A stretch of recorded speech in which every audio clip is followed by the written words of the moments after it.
Hi, today I'm reviewing the NIOD Copper Amino Isolate Serum. And really quick, I just want to say I purchase all these products with my own money. I'll never waste your time to sponsor ads or videos. So if you want to help support the channel, check out nobsbeauty.com, join my Patreon community, or click on the link below. And I do purchase everything with my own money. I think it helps me maintain a separation from being chummy with brands. I don't want to be chummy with any brand because I just think maybe somehow, somewhere in the back of my brain, it might make me not quite as objective. So, purchase everything with my own money. Okay, and the last Beanie Baby of the year goes to John. So, Last Beanie Baby ever. Last Beanie Baby ever. Because I'm going to mail them out. So, can I put this on the TV for the video, maybe? Can you see him? Yeah, barely. Oh, he's going to fall. Don't fall. Okay. Why don't you sit on the side of the desk? Okay. Okay, so this is a new product. I picked it up right when their November sale started, right when it came out. So I believe this replaces their previous version of serum. So they go on to say, CAIS, Amino Isolate Serum 311, is the third generation of NIOD's multi-award-winning Copper Amino Isolate Serum. Replaces their Copper Amino Isolate Serum 2:1. As a highly focused effort to maintain healthy-looking skin, this Pro Repair Pro Collagen Serum offers a novel approach to target all visible signs of aging. Indirectly, the indirect approach departs from the traditional thinking of addressing visible aspects of skin aging individually and instead forms a foundation to respect healthy skin health. There we go. Okay. My first criteria is packaging. I'm not too keen on this dropper bottle packaging for this because it is so liquidy. But I did want to do my review before this is all gone because it's getting close to the very bottom. But it's super liquidy. So keep that in mind. The other thing is, I've heard so many people mention that when they get these, they open it not thinking much and the thing falls straight to the bottom of the ground and breaks. So don't do that. Just be very careful with it.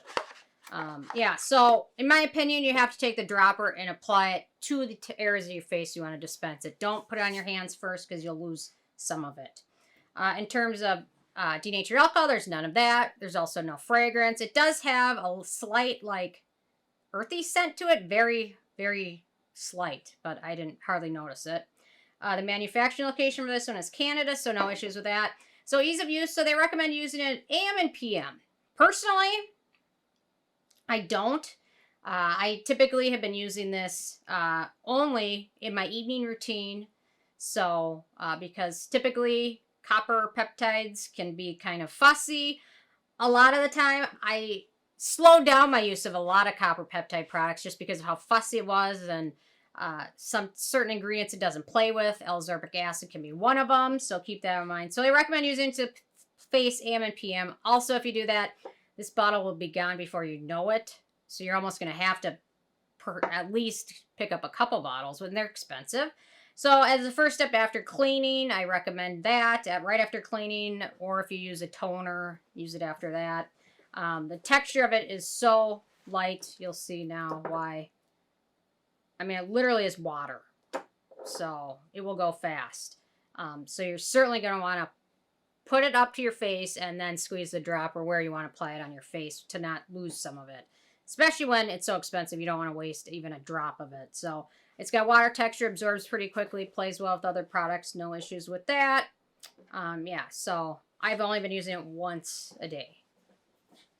Okay, antioxidants and beneficial ingredients of this one. So we've got a few. We've got Tripeptide 29, which is a 3-amino acid peptide. It's a cell communicating ingredient. It's also found naturally in our collagen structure.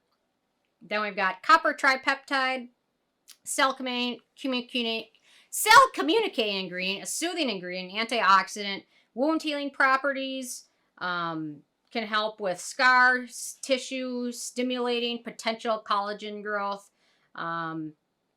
Yeah, so it's still kind of a controversial ingredient. There's still more studies being done, but most studies that have been done on copper tripeptides at this point have not been done on human live subjects. So a lot of these are just kind of concluding from certain studies that they did on animals or in the vitro and the test tubes. So, okay, so yeah, so controversial still.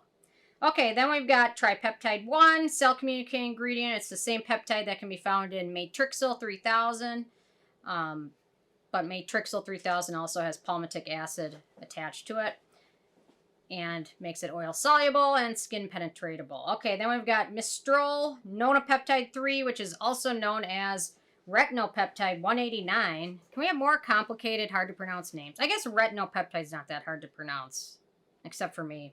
It's a newish peptide that they think mimics the effects of vitamin A, but without the negative side effects of vitamin A, such as dryness, flakiness, redness. It's claimed to increase cell turnover and promote the synthesis of collagen without the irritation or stinging. Then we've got Trifluoroacetyl tripeptide 2, which is also known as Progelene, which is a 3-amino acid peptide. Works by inhibiting the production of Progelin, which is a cell accelerator protein. Manufacturer claims it can bring back cell activity to old cells and help them with skin elasticity, firmness, reducing sagging. And again, they've done in vitro tests, which are not on actual people. So you never know. Something in the test and the fake, the in vitro test might be totally different on a person, but this is what they believe works. So, and they think even 2% of this can help with sagginess in huge amounts and firmness. Then we've got acetyl tetrapeptide 2, which is also known as thymulin 4, which is a 4-amino acid peptide that is claimed to mimic the youth hormone called thymotine. Works by compensating the loss of thymic factors that come in with age and helps fight aging and helps cells regenerate. And then finally, we've got sodium hyaluronic crosspolymer, which is a skin-identical ingredient, antioxidant, humectant, because we have to have some form of hyaluronic acid in everything, and sodium hyaluronate. So, okay, that's a lot.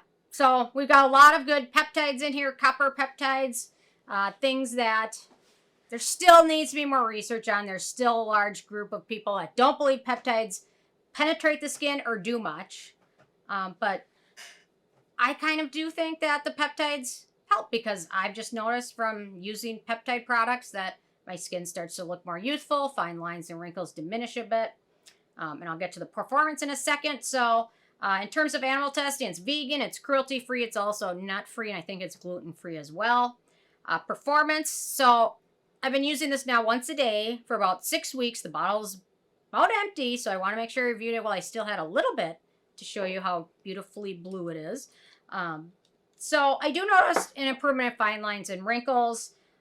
It's one of the very first anti-aging products I've been able to use on my neck.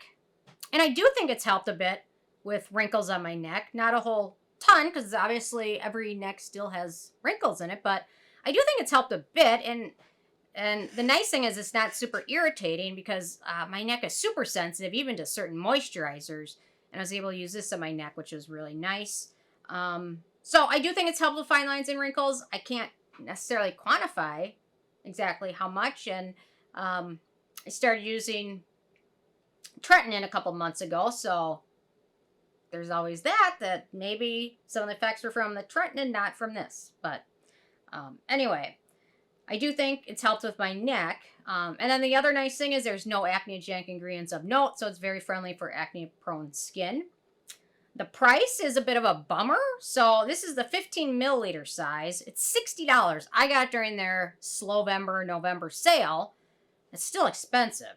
And I think the 30 milliliter size is $90. And it goes fast because it's literally light as water. So it's expensive. In the long run, if this was on sale again, I'd probably repurchase it. However, after I finish this, I'll probably just go back to the ordinary buffet and copper peptide serum, because it's so much more affordable. The bottle's larger. The texture of the serum is a lot thicker, so it's easier to use. Then in terms of the it factor, I like it.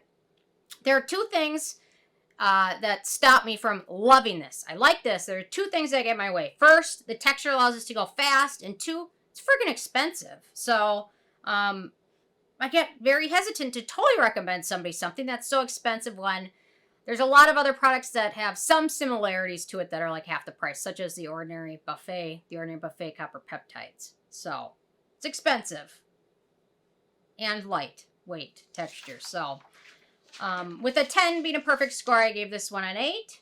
It's got a lot to like except for the price. Which, you know what, there's just a lot of similar products that you can get, and they're just much more affordable. So, anyway, those are my thoughts on this one. Interested hearing from you guys if you picked it up too, or if you've tried their other copper products, copper peptide products, what your thoughts are. So, definitely leave a comment. Love hearing from you guys. And stay tuned for more tomorrow. Thank you so much. Bye, guys.